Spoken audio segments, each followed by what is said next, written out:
And then lastly, I'm going to hammer on what I think has become, at least for myself, the centerpiece of this entire conversation. How, if at all, does this improve special education? I would argue that giving schools more control of their money, where they know what's best to fit their students' needs, is a win.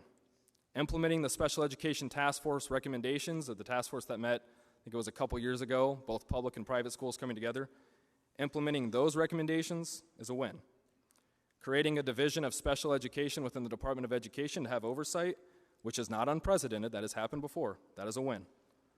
$14 million for support staff, including paraprofessionals, that's a major win. Paras have a huge hand in how those students with disabilities act. I can speak from personal experience with my daughter. The continuity, the consistency plays a huge role in that student's growth. We still require the schools to use AEAs for special education.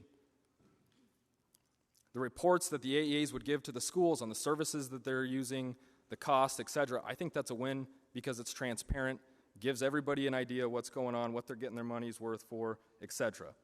The task force has basically its main obligation is to study student outcomes. That's a win.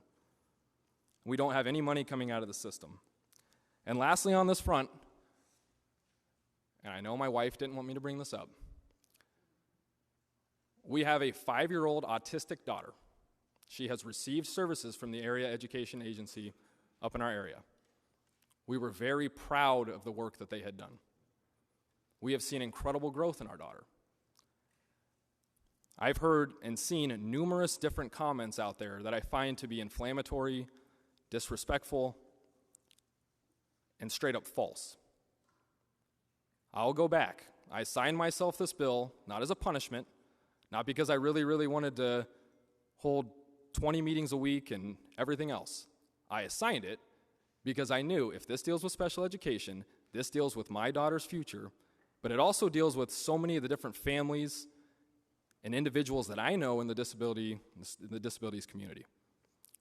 To say that this is destroying them, an attack on them, disrupting them, is ridiculous in my mind. I would never support or push for any piece of legislation that I thought would harm that community. And I know there's another gentleman in here who thinks exactly the same way.